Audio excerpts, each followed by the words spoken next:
I'll start the recording. Welcome to week 10, and what a difference in the weather. I don't know what it's like where you are. I've just had an enormous downpour here.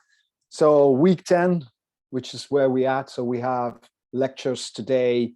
Next week, in week 12, we are going to run through some worked examples, and then, believe it or not, like I said in the video that I posted, in week 13, it's the end, the fine end session test, and that's it. That's Chem 103 wrapped up. Then I am going to try to see if I can get through all the lecture materials for today in this morning slot. So that might mean that I go until about 11. I'll just see how I go with the slides. So I wanted to start.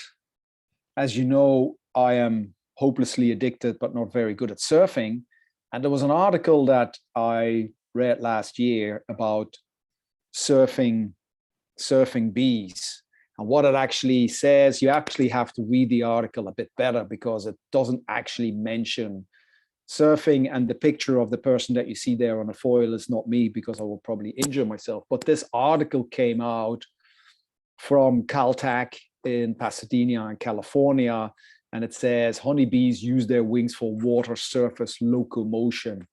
That is probably, you can almost think of that as a bit of paddling, and that came out in the Journal of the Proceedings of the National Academy of Sciences, PNAS. So what happens is the bee speed as they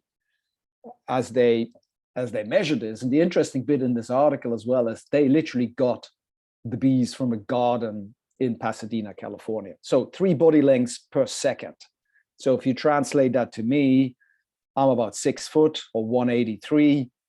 So as a surfer, that would translate that I would be able to paddle at 5.5 meters per second or 20 kilometers an hour.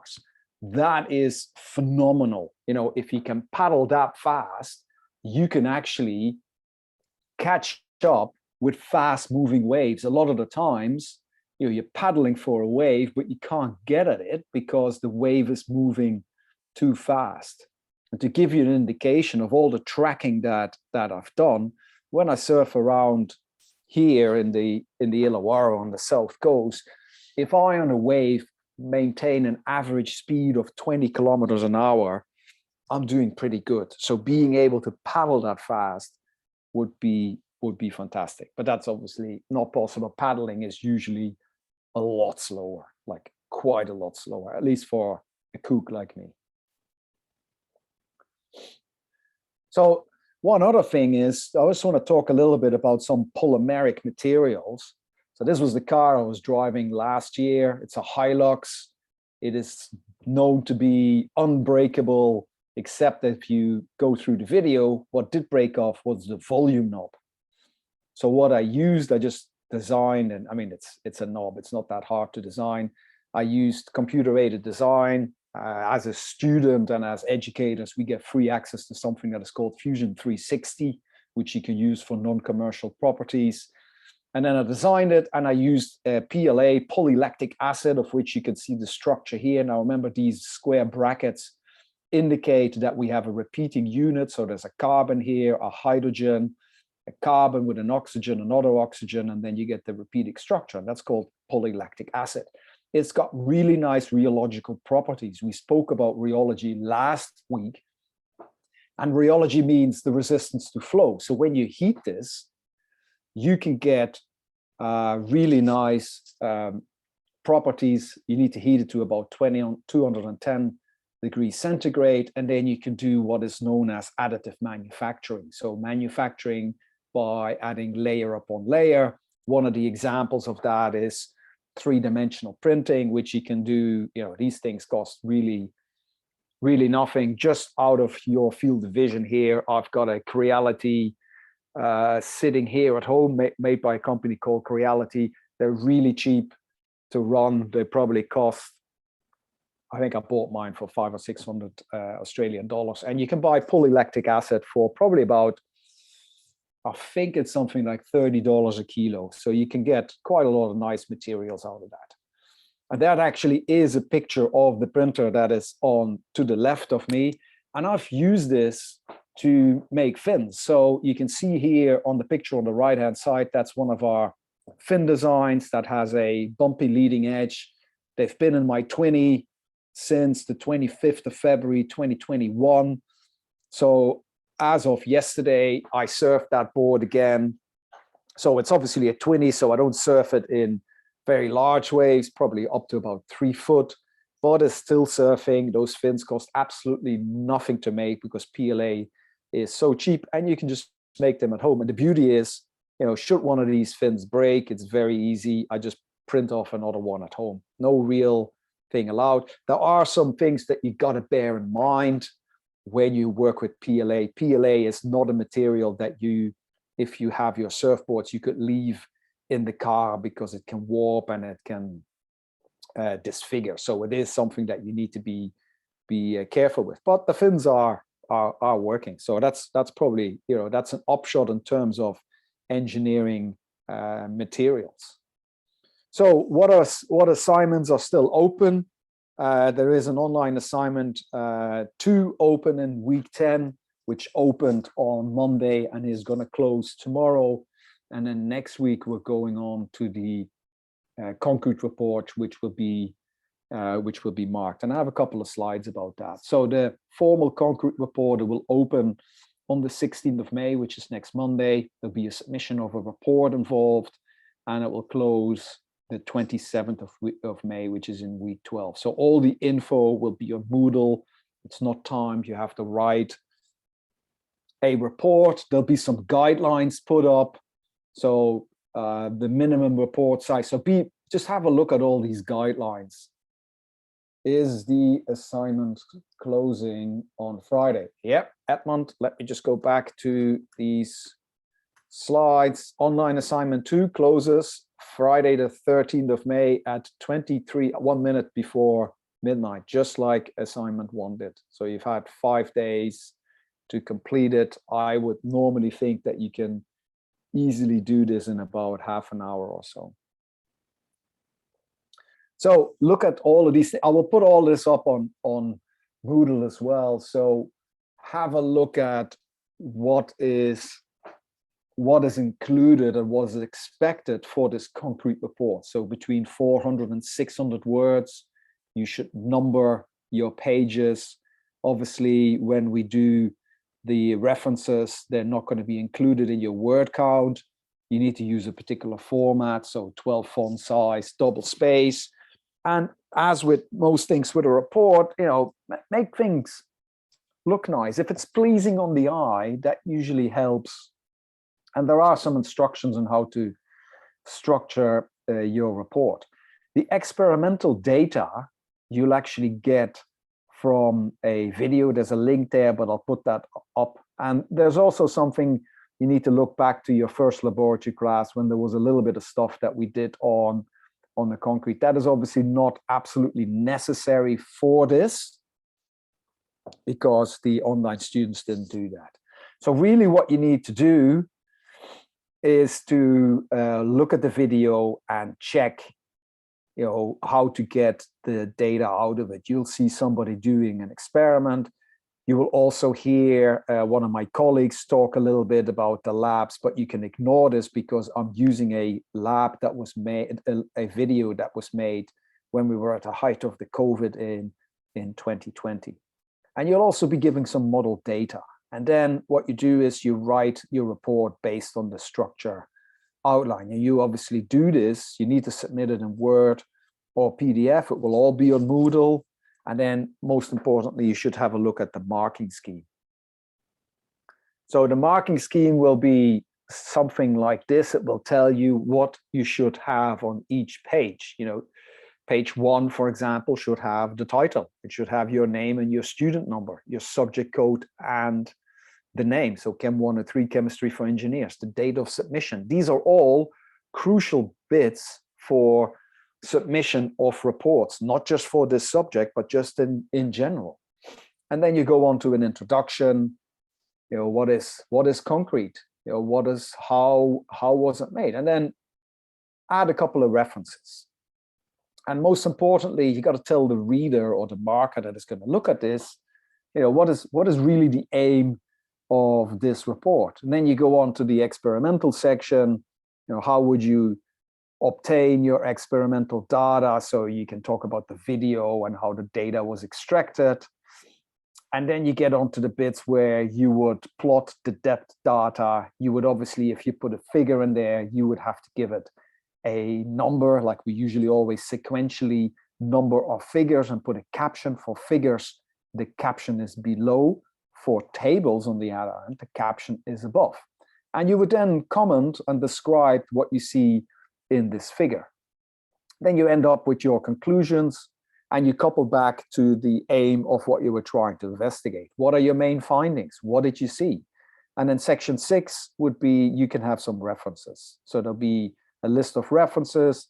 You can use, I've put in there, use Harvard style referencing. It doesn't really matter what type of referencing you use in general, but for this, we're just going to ask, use the Harvard style referencing. There'll be some, there's a link there where you can see how that's done exactly. And here is the marking scheme. So if you go within the word limits or outside the word limits, we will take some marks away from you. So you gotta be, if there's sometimes you need to answer things within a certain number of words. Also, overall report. How was your report organized? Did you have all the necessary bits in there? Do you have an introduction? Do you have experimental details? Is there an aim in there? Do you have discussions? Do you have results? Do you have conclusions? And then even something very simple, these are bits where you really are very easy to grab marks, right? Your title page, let's put the title, name, student number, subject code, and date of submission. If you don't include that, that's easy marks to get. And then adhere to the marking signs. I haven't put this on Moodle yet, but I will do that as soon as I can. Hopefully today or tomorrow, you should be able to see this on Moodle. And then there'll be a template that I'll provide, so you can just start using that. And then, as I said before, we have another opportunity for doing face-to-face.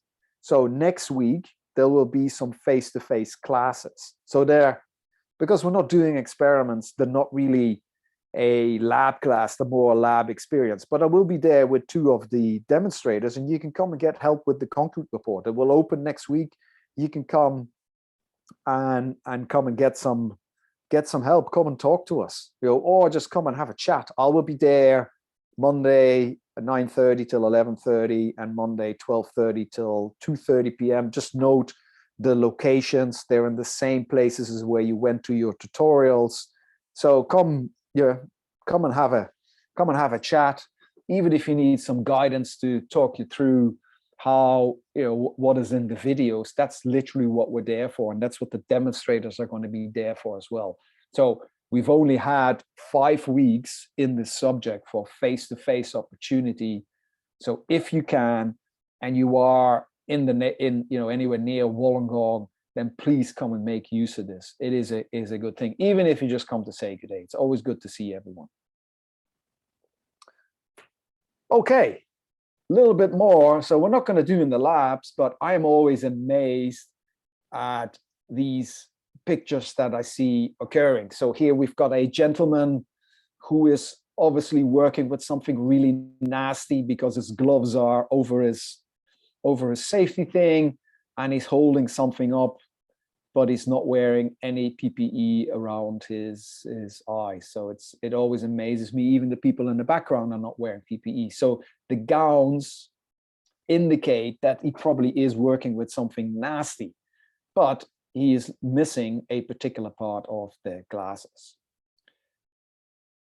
Go on to safety in labs. I was reading this in this book, and I'm just going to read this out to you. It's about Carl Wilhelm Scheele, or Scheele. he was a chemist in the 18th century. So he was credited with the independent discovery of chlorine, fluorine, manganese, barium, molybdenum, tungsten, nitrogen, oxygen. But as it says, he received credit for none of them in his lifetime. Now, the point why I put this up is, as you read there, and I quote, he had an unfortunate habit of tasting every substance he worked with as a way of familiarizing himself with its property. And eventually the practice caught up with him. In 1786, he was found slumped at his workbench, dead from an accidental overdose from some toxic compound or other, unquote. Now, if you read the link that I provide there at the bottom from Wikipedia, it's actually contradicting what it says in there, but the end result is the same. It is generally acknowledged that Mr. Scheele actually used to taste the materials that he was working with. And then eventually they thought he had such an enormous buildup of mercury that that led to his early demise. So obviously we no longer taste things in the lab. And even when we're smelling things, we're being really careful, and when we actually smell things. So it's, yeah. So always bear in mind, I mean, I don't have to tell you, everybody knows how to common sense that you shouldn't go into the lab and start dipping your fingers and then smelling them. So the chapter that I want to talk about this morning is chapter 14 on kinetics. And really the learning objectives is I want you to be able to be comfortable with defining reaction rates. I'd like you to be able to write rate law expressions and determine order and rate constants for reactions. And also some common sense things like explaining the influence of temperature on the rate in molecular terms. And then we also talk a little bit about activation energy. Activation energy, we all instinctively familiar with. If you ever stricken a match, what you're doing is you're putting energy into the striking of the match, which then starts off this burning of the sulfur, and then the reaction proceeds normally. So let's have a look at chemical kinetics. It's really, when we talk about something, how fast does something happen, we talk about a reaction rate. If we then think about how we're actually going to study reaction rate, we then call that chemical kinetics. And if we're going to look at the blueprint or how things proceed, or a step-by-step view of these materials, that's generally called the mechanism. So those are the three things. We have reaction rate, we have chemical kinetics, and we have mechanism. So if you remember the hot pack, we have this unstable solution that is going to form this crystal. And when we play this video, I can play it again. You've now seen it about 4 or 5 times probably. I disturb the solution, I prick it, and then I can literally use a stopwatch and figure out the fraction of material crystallized just by looking at how much of material has crystallized. And then what I can do is I can plot the fraction crystallized versus time, and that will give me an indication of the reaction kinetics. So, I might not have done this fully precise. It's not a straight line. It seems to have formed some particular type. But the principle is you can take a particular reaction, and it doesn't necessarily have to be, you can define many things around you as a reaction. There's also, if we do cooking. So this was an article that came up. I was named after Mr. Maillard. It's a very simplistic view, but if you cook, you have amino acids, you have sugar, and then you get some browning. So that process works best at a temperature of 120 degrees. Now, if you fly on airplanes, they cannot actually do the browning of your food on the airplane because they don't have any fires on there. They only have microwaves or heating type of material. So I believe, and you can have a look at that. So they usually have to pre-brown it and then heat up your food, and then it looks nice and brown if you get something. So the level of browning is, for example, is just one example in which you can actually track the progress of the reaction. We can also, and this is what I just meant, that airline food has these problems because it needs to be pre-melted before it gets put into a plane. So we know instinctively when you're cooking, if you are trying to cook, let's say, mincemeat or a steak at 30 degrees at room temperature, it's going to take a long time, if not impossible, to cook it. If you heat it up into, let's say, on a barbecue or on a cooker, and you increase the temperature, then it's really going to speed up the reaction. So we instinctively know that that if you use temperature, you can get a big increase in your reaction rate. We also know that if you need, in some occasions, in order for a reaction to proceed, let's say if you're going to make and break some bonds, or break and make some bonds, then reactants are going to have to collide. And if they are able to collide with each other really rapidly, then they're also going to react a bit more rapidly. We also know that the homogeneous reactions, they're generally a lot faster. So this all relates, to the physical state of the reactants. We know that. So reactants need to have some optimal conditions so that it becomes easier for them to start reacting with each other. And you can think of cooking as well. We also know that if you want to have cooking and you take your mincemeat, for example, and you get it out of the package, if you then start working with that and you would put that whole lump of nicely looking mincemeat in the in your pan, you got to really chop it up. And we know then instinctively that surface area is an important aspect in terms of making reactions happening. So there are the larger the surface area that is available, the more faster something can react. And we know that, if you cook, that's the example of cooking, or if you need to dissolve something, if you have a pellet or a tablet, you want to break this up in order for the reaction to proceed. We also know that if you increase the concentration, that you're going to have a larger reaction rate. So if you compare, for example, the images on the right hand side there, you have if you use normal oxygen around us, then we get this steel wool and it will really oxidize slowly. If we actually put it in 100% oxygen, it will really burn really vigorously, and it will form this oxidation much faster. We also know that the reaction rate can increase with increased temperature. The difference with that would be your slow cooker versus your frying pan. So if I make a lovely brisket at home, which I really like, I usually put it in the slow cooker for 12 hours, rub it with some spices. It takes a long time, fills the house up with a lovely smell, and it's really, really nice. If I were to do that in a frying pan, I can do it, say, at about 200 degrees, so double the temperature, and I can cook it faster, and it's still very tasty, but it's the reaction time takes a lot longer if I decrease the temperature. So we know that if you think back at speed and velocity and energy, we know that the kinetic energy of the molecules, so how fast they're moving around, is related to the temperature. So higher temperature means molecules will be moving around a lot faster.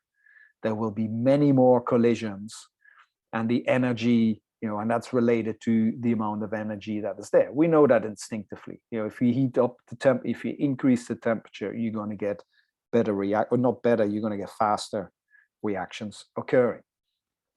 You can also have catalysts present. If you think back when I talked about the chemistry of major major stuff, there was a slide in there where they were using a very large vanadium bed as a catalyst. So what they do is a catalyst can make a reaction go faster without actually appearing in the overall balanced equation. So what it does is it can change the way and how fast and the particular orientation of how collisions occur. And in particular, this is of particular importance when we look at biological reactions. So if we're now going to look at how to define the reaction rate, the rate is generally defined as we're looking at a change in concentration over a particular time period, which you can write as delta concentration over delta T, where T is time, delta means change in, the thing between the brackets indicates a molar concentration, and T represents time. And then you can look at different types of rates that you can have. You can have an average rate, so over the whole length of the procedure. You have an instantaneous rate, so let's say, what is the rate at 5 seconds? What is the rate at 6 seconds? And you have an initial rate, which is what is the rate at the start of this. So if we follow the reaction rate, let's say we have C4H9Cl, which reacts with water to form some aqueous thing, then you can measure this or follow what is happening by looking at the rate of data for reaction with this water. We can track the concentration. So here at time 0, we have 0.1 molar, and then this decreases over time until eventually, after a very long time, everything is reacted. The rate is then equal to minus, because the material is disappearing, minus, so the delta change in the concentration over the change in time. And you can look over here what the average rate is between these two time points. So we would generally plot this data because we get more information of what is occurring, and we can use this to calculate, if we want to look at, here's the start of the reaction, there is a line that you can draw, which would be it's usually a tangential line, or it's the slope of the tangent to the line that gives you the instantaneous rate. And you can do this. The instantaneous rate is literally defined as what is the starting rate. Then, sorry, that's the initial rate. So the initial rate is purely at the start of the reaction. We can also look at instantaneous rates, which would be, we could do it at 300 seconds, for example. We could do it at 600 seconds, and we would again look at this tangential part, or you will actually look at the slope. Now, generally what you may notice in this is that the reaction is usually going to slow down over time. And that is because as the reaction is proceeding, material is being used up. So that means there are going to be less collisions, which means there's less opportunities for the reaction to proceed. So eventually the reaction will slow down.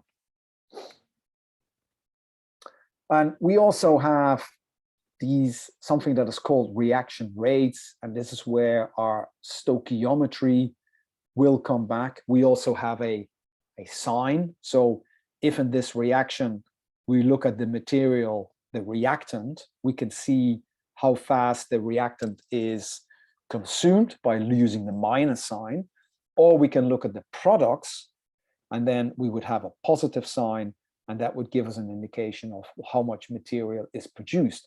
If the stoichiometry in this reaction is 1-to-1, then we would have simply, they would be the same except for the sign occurring. But if you have stoichiometry coming into play, there will be some other considerations that you need to take into account.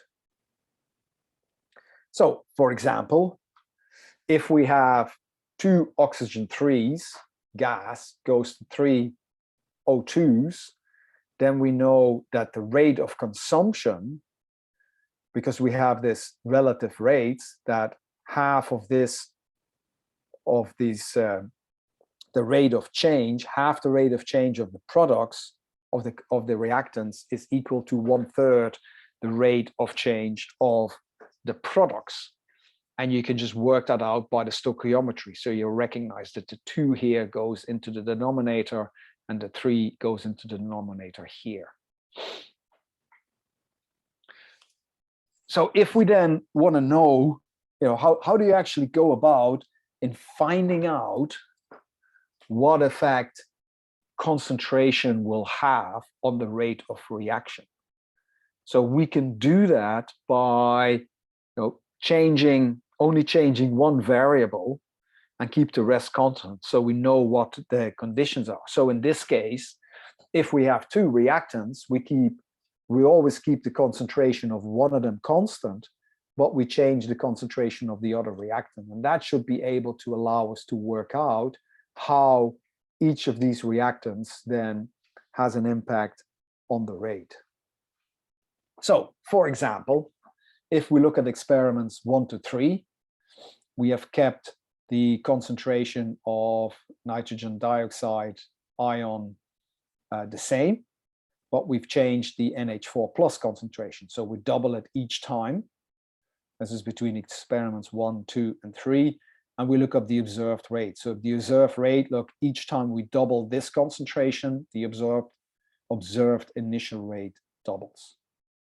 If we now keep NH4 plus constant and vary the NO2 minus, like we do in experiments 4, 5, and 6, then we see that each time as we double the NO concentration, we also get a doubling in the reaction. So that gives us an indication of how the concentration of these materials is affecting the rate. So we know that as we double NH4 plus, the rate doubles. So we know then that the order of this reaction is 1, because we can use this information. We can use this information between the experiments. So we have the rate of number 1 and the rate of number 2. So we can simply do an equation for we can do an equation for this, where we look at the ratio of the rates between experiment 2 and 1, and we look at the ratio of the concentrations. We then look at what the mathematics is, and then we understand that if we double the concentration, we also get a doubling in the rate, which means that the reaction rate is usually given by this superscript here, which indicates that our order is 1, because we know doubling of the rate is the result of doubling of the concentration. So in order for this equation to make sense, we have to put the order of the reaction in here as the number 1. And it's the same thing that you can do for the NO2 minus. So again, you add up with an order that is equal to 1. So that gives us an idea then. That leads us then to writing down what the rate law is. So we have the rate of the reaction is equal some constant times the concentration of NH4 times the concentration of Na2. And then we can use this information that we have here in these experiments, and we can work out what all these factors are in this equation, because we know what they are. So the exponents, and that's what I meant by this factor x, so that would be a number that would be appearing here, tells us what the reaction order is with each reactant. We know that the reactant order for NH4 plus is 1. We know that the reaction order for Na2 minus is also 1. So the overall reaction is then first order in NH4 plus, first order in Na2 minus, which means overall we get second order. So you add up the order of all of the reactants to get the overall reaction order. The bit that we haven't mentioned a lot is this particular rate constant. It is a constant that is, however, dependent on on the temperature. So it's a quantity that will change. Obviously, the rate changes with the temperature, and so does this particular rate constant. So it's not something, this rate constant is not something that you can calculate. You actually have to determine this experimentally. And you can see here you've got these various different types of equations, that gives us, so for example, we have 2NO2O5 gives us a rate constant of, the rate law is then equal to the rate equals K times the concentration. And you can then start to, so as it says,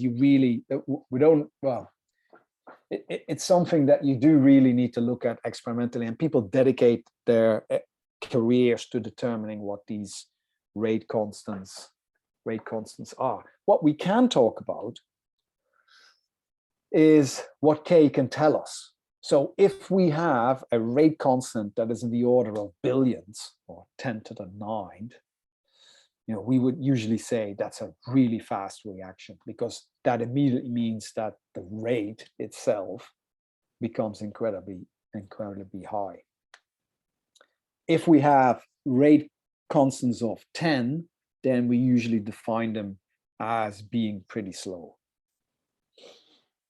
And we can look at some of these first order reactions. So for example, the conversion of methyl isonitrile into acetonitrile is a first order reaction. First order reaction means we have the rate is dependent on the rate constant and this concentration of A to the order of 1. If there was a exponent 2 there, it would be second order. But these are first order reactions. And you can do some very straightforward calculus. We know that the rate is equal to the rate constant times the concentration of A. We also know from what we said at the start of this lecture that the rate is equal to the change in the concentration of A over the change in the concentration of T.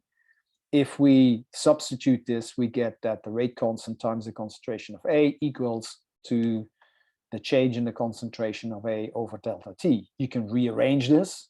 As you have deltas, you can do an integration, a very straightforward integration, which gives you the ln A over A0, which is your initial concentration.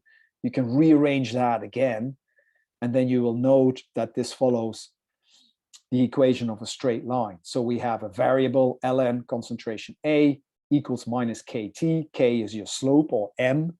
X is your variable, which is the time, plus a constant, which is the ln of the initial rate. So for a first order reaction, if we plot the ln of the concentrations versus the temperature, we should end up with a linear equation.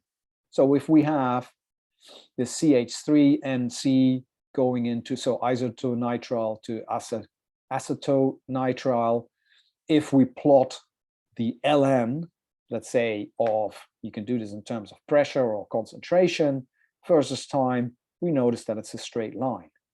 If you would just plot the pressure or the concentration, you don't get a straight line. So if you don't get a straight line, it's not a first order reaction. If you get a straight line, then it's generally an indication that you have a first order reaction. So if we now have this, that actually gives us an opportunity to find what the rate constant is, because now we have experimental data. We have plotted this using the ln of A, with our straight line equation. So we've plotted this over here, and we know that the slope of this is equal to our rate constant K. So we can work this out. Like I said before, we are experimentally have to determine what our value of K is. So if you can also look at something that is called a half-life, and the half-life is literally what it says on the tin. You can look at when half of the reaction has proceeded, you can work out what your half-life or what your half-life time is, because at the half time, it is the amount of time that it would take for 1/2 of the reactant to be used up in the chemical reaction. You can put that into an equation because you know exactly what your concentrations are going to be, and you can work this out. If we go to second order reactions, we get something like where now the rate law is now dependent on the square of the concentration. And again, we can go through the same type of calculus that we did. You rearrange this, and now you end up that you have a reciprocal relationship between the concentration, so 1/, the concentration scales with the temperature. And you'll note that there is a very different linear relationship happening between the first order and the second order. And this also comes back when you start plotting this. Excuse me. So if I now would plot like it's a first order reaction, so here I have the ln of nitrogen dioxide, I don't get a straight line, so we know it's not first order. However, if I plot 1/, the concentration, I now get a straight line. So that indicates that I have that it's now a second order reaction. So the plot of the data can give you an indication of what the order of the reaction is. And it is as simple as taking the data, taking the ln, plotting it, taking the 1/, the concentration and plotting it, and seeing which one gives you the best straight line that you can get. And again, we can do the half-life, right? So we can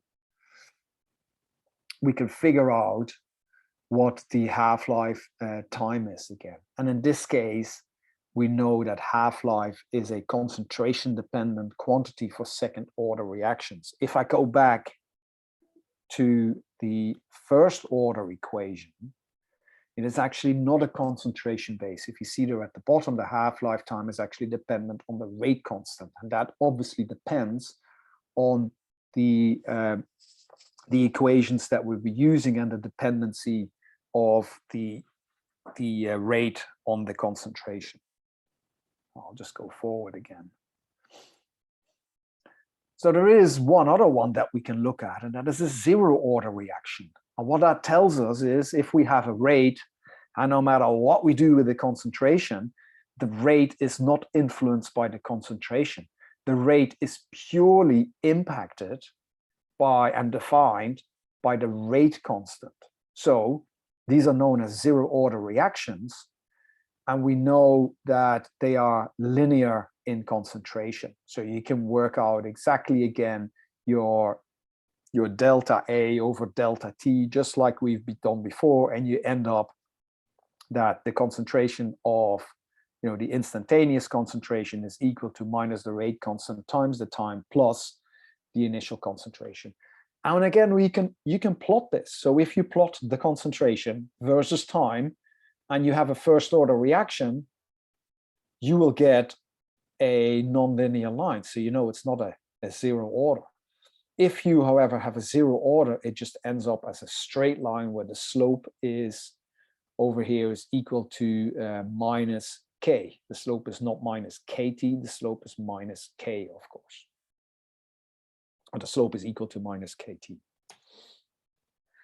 So that is second order, first order, zero order reactions and how to actually find them. If we now go on and look at, we have all these factors that affect our reaction rate. We have temperature, we have collisions, we talked about that. We also have orientation of the molecules. If you have these really long molecules need to interact with each other in the right orientation for reactions to take place. And we also know that we might need some energy for this reaction to take place. So if we look at temperature And rate, in general, we know that as we increase the temperature, the rate will increase. We also know, which I mentioned before, that our rate constant K is dependent on the temperature. And here is this reaction again that we've been looking at. And as we increase the temperature, we get a large increase in this K, because the rate constant is so impacted by, or the rate of the reaction is really impacted by the concentration that we're using. And there is a model. So obviously for reactions to happen, you need to get some form of interactions or collisions. So the more molecules are colliding, the more the reactions can occur. So if you have more molecules, the reaction rate is also faster. And we know, as we talked about before, if we're going to combine hydrogen gas with oxygen gas in order to form water, there will be bonds have to be broken and other bonds have to be formed. And that can only happen if they react and collide with each other. So I mentioned orientation. So you need to have the right orientation in terms of collision. So let's say here we have a green atom colliding with a molecule that has a green. So this is like say a chlorine hitting a chlorine attached to some molecule. Green is always chlorine, so you have an effective collision and chlorine. So the bond here can be broken, new bonds can be made, and we can have this new material forming. Or if the orientation isn't correctly, and let's say the chlorine hits this oxygen molecule, which is usually red, then it's not going to form anything. So the reaction was then unsuccessful. And that can all be built in to a particular model that you can use. You can also look at activation energy. I mean, these people that made the textbook are obviously using golf. Golf is an example. I'm not a golfer myself, but I can see the principle. If I want to putt the ball, should I ever in my life play golf, then, and I'm faced with this situation, I would have to hit the ball over the hump in order to get in the hole. I'm more familiar with this, obviously, not with these type of waves. I should point out I don't surf large waves like that, and if I would ever do it, I would have probably lose the plot. So, but if you're doing surfing, you generally have to overcome an energy barrier as well. There's a wave approaching, and in order to get the wave, you have to put energy into it. It goes back to what I said at the start about the surfing bees. You will have to start paddling. So you'll have to put in energy in order to try to get yourself in a position where you can be picked up by the wave, or you can be fast enough that you're going at the same speed as the wave. So in this case, in particular, in these large, big paddle-in waves, the surfer has to get enough energy momentum up that they have a chance to get the wave and not have the wave pass them by. And then once they're on the wave, then let's call this the reaction. The reaction would be the reaction proceed, and they go down the wave, and it moves. He or she would no longer have to paddle, and they can ride the wave and hopefully get barreled and be really happy. So there is a spot in there, where you can go to something that is called a transition state, which is really where atoms have an identity crisis. So it could be something where you get to this point where you are not a reactant and no longer a product, and you can go either way. So in order to get to that is generally what is called an activation energy. So if we look at reaction progress, so here we've got our potential energy, we've got a reaction process, we got our reactants on the left-hand side, we got our products on the right-hand side. And if we put enough energy in, we get to something that is called this activated complex. So you can see here, we have our reactant molecule, but it's already sort of broken apart. There's still a dotted line, so it's still, there's still some breaking of bonds already happening. And at this stage, if we have enough energy, the reactant molecule can then form into the product molecule, or it can go back to its initial state if it doesn't have. But in order to get there, it's like what I mentioned about the striking of the match. You're going to have to put some energy into it for the reaction to start proceeding. And that particular energy is called as the activation energy. And then the reaction that follows that can be either endothermic or exothermic, depending on what happens in terms of the energy coming out. And this goes, you know, if you think back of what we said about molecules having particular, say the gases, the heavier the gas is, the slower it will move at a particular temperature. We also know that as we increase the temperature, we're going to have more molecules with a distribution of energy that are larger. So at higher energies, we're going to have a larger fraction of the molecules with a particular type of energy. You can see this here on this chart. So we have the fraction of molecules. Remember that if you have at a particular temperature, not every molecule has the same energy. It is a distribution. So some molecules might have higher energy, some molecules might have lower energy. What is known that if I collectively raise the temperature of all my molecules, that there will be a larger fraction of molecules with a larger energy. And that could be, if there is, this dotted line here represents the energy needed for the activation energy. If I raise the temperature, I'm going to have a larger fraction of molecules available that can come over this energy hump. And that's something, again, that you can calculate. I think we might have actually, this was done by a person called Arrhenius, who came up with this exponential equation between activation energy and temperature. So we have K equals a constant A exponential of minus the activation energy over the gas constant times the temperature. And again, you can rearrange this. If you take the ln in this, you can recognize that this is actually a straight line. We have our K here.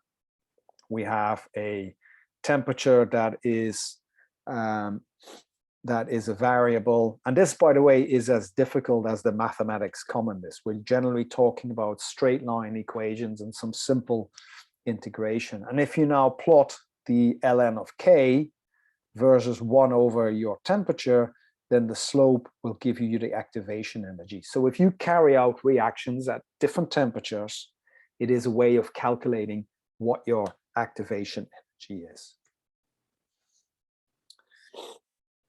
So the kinetics has actually given us, you know, what is happening in terms of what is the rate law for the material that we're finding. But what is the theory behind it? You know, because the kinetics don't always tell you exactly what's going on. There might be intermediate reactions happening, and the intermediate reactions generally don't show up in the rate law.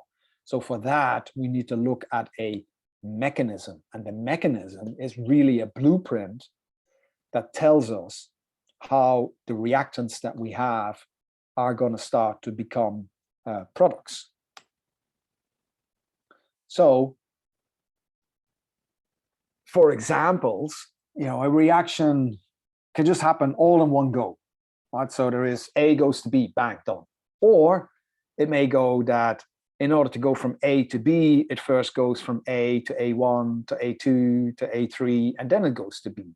So there might be something that is known as elementary reactions or elementary processes. And for example, there are a whole bunch of them where you get something that that tells us how many molecules are involved. So unimolecular is, if I look at the first line in this table, A turns into products, has a particular, I don't know why my computer keeps doing this. We have bimolecular. So we have 2 of A's gives us a product. We know that the rate constant is then, or the rate is then second order. We can have molecular where we have A reacts with B to give us a product. And the rate for that is also second order because it's first order in A, first order in B, overall is second order.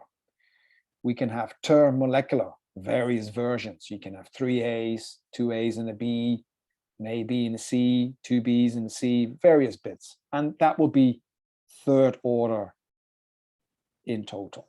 So that's different ways in which you can have these mechanisms. One thing that is known as that termolecular reaction, so where you have 3 of these molecules interacting with each other, they are generally pretty rare. Usually it's just one molecule reacting with another molecule.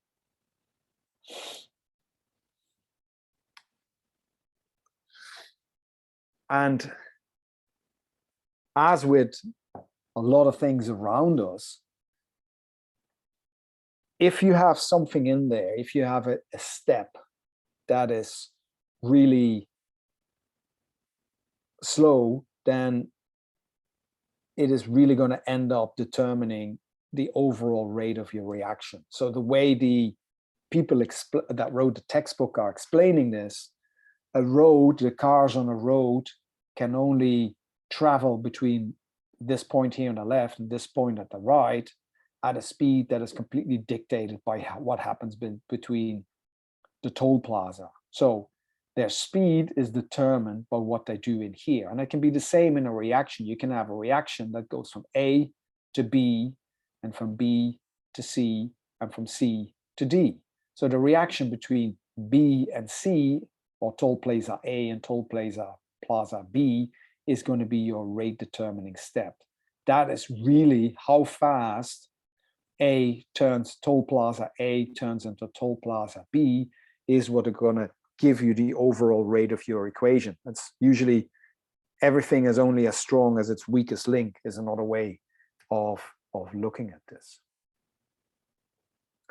And I know I'm throwing lots of terms and terminology out of here, but stoichiometry that we talked about is an important concept, and it comes up when we're starting to look at these mechanisms. So if we look at this particular overall reaction of nitrogen dioxide plus carbon monoxide gives nitrogen monoxide plus carbon dioxide, the rate is, K equals the concentration of nitrogen dioxide. So we know, if we're now going to start looking at the mechanism, we know that the first step has to be 2 of these nitrogen dioxide molecules reacting with each other. And then we know that they're going to form a product. So 2 nitrogen dioxide goes to a nitrogen monoxide and a nitrogen trioxide.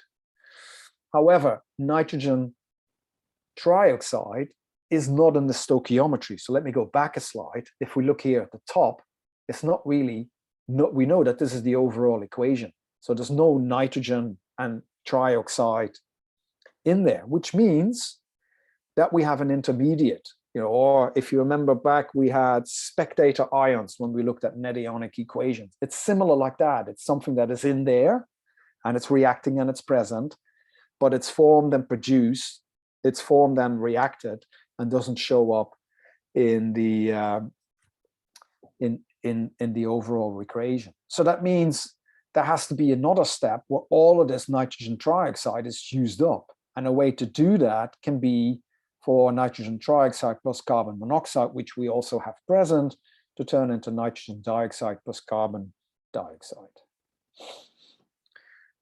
And then we know that since the first step is the slowest step, that gives us our rate law. And this then is a plausible mechanism. You got to bear in mind, this is always a theory, right? Because it doesn't show up in the overall rate law that is determined using experiments. We are applying a theory and say, well, this is a plausible reaction of this occur.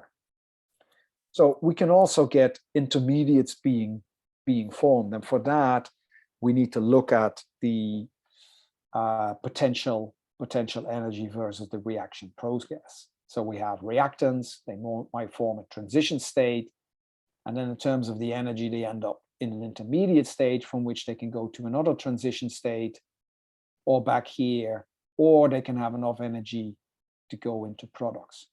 An intermediate is actually a real molecule that can be formed, because you notice it's in a minimum. So it's a natural position. Anything over here, in terms, any molecules with energy on this side will naturally want to go into this intermediate stage here to minimize its energy. Or if it's over on this side, it will want to go back. It's only the molecules that are in here that have enough energy to go back out, or to go back over the reactant states and turn into reactants. So there are ways in which you can actually isolate these intermediates. So let's look at a mechanism with a very fast initial step. We have nitrogen monoxide with bromine gas forms, and you notice this is an equilibrium equation, 2NO bromide. We know that when we do our experiments by varying this concentration and that concentration, and I think that might, you get that the reaction is dependent, is second order in nitrogen monoxide and first order in bromide. So we also know that this is now a termolecular reaction. 2 nitrogen monoxides react with 1 bromine. So we probably, you can then immediately assume that there is going to be some form of multi-step mechanism occurring. So you can look at these reactions. You can propose a first step, nitrogen monoxide plus bromine gives us nitrogen bromine. Then in the second step, some of this reacts with the nitrogen monoxide and gives us 2NO-Br. And then we can then look at the overall, that the rate of the overall reaction really depends on the rate of the slow step. So we know then, so if I go back, this is really, on our slow step that is involved, is followed by, so step 2 is the slowest step. So in order to look at that, we would have to look at how we can find the concentration of NO-Br2. And in order to do that, we know that nitrogen monoxide, or this NO-Br2, can react with nitrogen monoxide to form NO-Br, or there can be some composition reaction. We also know that in the first step, the reactants and the products are in equilibrium with each other. And then for an equilibrium, which is described in the next chapter in this book, is that if you have an equilibrium, then we know that the rate of the forward reaction, so from reactants to products, has to be the same as the reverse reaction, so where the products are turned back into the original reactants again. So we can use that information to then work out what we know about the forward and the reverse rate, and it just becomes a mathematical rearrangement, no real chemistry involved in this. You're literally rearranging equations, and then you give us your rate law. So what that means is that if your first step is not the slowest step, then you need to use information about the equilibrium. And that brings me to another term on our quick tour of kinetics, that let's say we have a reaction. I've got potential energy here. I've got reaction process. The red line says, this is the standard reaction. Hydrogen peroxide turns into water plus oxygen. If I now add a catalyst, I'm going to change. You can see the blue line. There's suddenly a huge reduction in the activation energy necessary. There's also some other features that have come into play, but really what a catalyst does, it is going to change the mechanism by which these processes started to occur. So it's really a way of speeding up the mechanism. And there's various types of catalysts. So you can test this if you like wasabi, for example. If you soften up the wasabi, then it releases a particular type of enzyme called myrosinase that leads to a production of isothiocyanates, which is the spicy stuff. And if I eat that, I will be crying, I'll be sweating. I grow my own chilies here. And usually what I do is I plant various plants. Some of them are hot, some of them are not so hot. Then at the end of when I harvest, I pickle them, put them in a jar all together. And when I have friends over or when I feel lucky, I go and open the jar up and do a lucky dip. So the lucky dip means I'm either going to get a really hot one or I'm going to get a not so hot one. But the whole point is there is, when you eat that, there are enzymes at play. So this is a particular type of a catalyst called an enzyme, and that gives you that really spicy feeling. You can counteract that by eating some bread. Bread releases another enzyme that counteracts the effect of the isothiocyanates. Apparently, water is completely useless. You can also have these homogeneous catalysts that you can use where you have reactants and catalysts are in the same place. Or you can have, and this is what goes back to when I was talking about these the chemistry of major stuff, where we had these large surfaces that were used. In particular, I think it was a vanadium surface that can actually help. So these are solid catalysts that can help with the reaction. So what that does is these solid catalysts can help to orientate molecules in a particular way, and then also help with the proceeding of the reaction. So for example, if we have the surface, we can have hydrogen and C2H4, they absorb on the metal, then the surface can facilitate the breaking of the hydrogen bond that then migrates along the surface to get to C2H4, and then they can attach each other, have a reaction, then an intermediate can be formed, and then the second hydrogen can also attach, and then you then form ethane, and then you get a desorption occurring.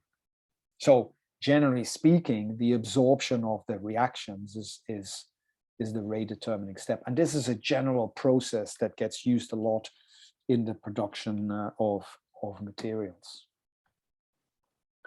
And then we have these enzymes, they're more like these biological catalysts. So I talked about the wasabi, for example. And what they do, they actually do a lock and key model. And that, I'm going a little bit faster than I thought I would, is actually kinetics, a fast tour of kinetics. So really what you need to take away from this is first order reactions, second order reactions, zero order reactions, how to determine the rate constant, how to determine the order of the reaction by, let's say, if you have reactants, if you have a couple of reactants, you keep one of the reactants constant, you double the other, and then you start doing experiments in order to determine what the rate law is. So I'm going to leave it here for today, so there'll be no lecture at 12:30. I will put up the information on the concrete report. Does anyone have any questions? Otherwise, I would say go stretch your legs. I have talked for an hour, almost an hour and 15 minutes. And then I'll see you, hopefully I'll see some of you in the face-to-face workshops next week. It's always good to have a chat. So please come in if you have an opportunity. It will be great to see you. Otherwise, I'll see you online again next Wednesday. Take care. You're welcome. Excuse me, I had a quick question. Sure. If it's not going to take too much of your time, I was wondering, it seemed like for the activated complex transition states part, it just seemed like there was probably a bit more happening in the background there. I was just wondering if you could give some more information on that. It's really interesting. Let me have a look, Lachlan. Which slide was that? It says transition state activated complex. It's up about 3. Up more? Where are we? Yeah, a little bit up more, I think. Yeah. No. Yes, there. Yeah. This one here. Yeah, that one. So what did you want to know? Oh, just a bit more about it, because I don't know, what is this transition state? What does that look like? What happens at that point? Is that so at that particular point, you have what they call here this activated complex. So an activated complex is not a molecule, right? Because the molecule starts from, let's say you go from the reactant side, and you can see here that one of these bonds starts to break. And once the bond starts to break, you get to what is called the activated complex. So in terms of potential energy, you're on top of the hill. You've got an activated complex. So it's not a reactant. It is not a product, and it's not a new molecule. The activated complex then has 2 possibilities. It can either have carbon-carbon bonds forming and turning into the product of isotonitrile, or the bonds can reform and it can go back to its reactant state. Now, whether they go that way or that way depends on the fraction of molecules, because remember, when you do a reaction, not every molecule has the same energy. It depends on the fraction of molecules that has enough energy available to overcome the activation energy. Does that help? Yeah, I think that's pretty good. Thank you. So just think of it as you're rolling marbles from left to right. Right? You take 50 marbles, and you just randomly roll them with a certain speed. I don't know if that confuses it, but anyway. Yeah, that's fine. Yeah. All right. Okay. Thank you. No worries. You're welcome. Take care. See you later.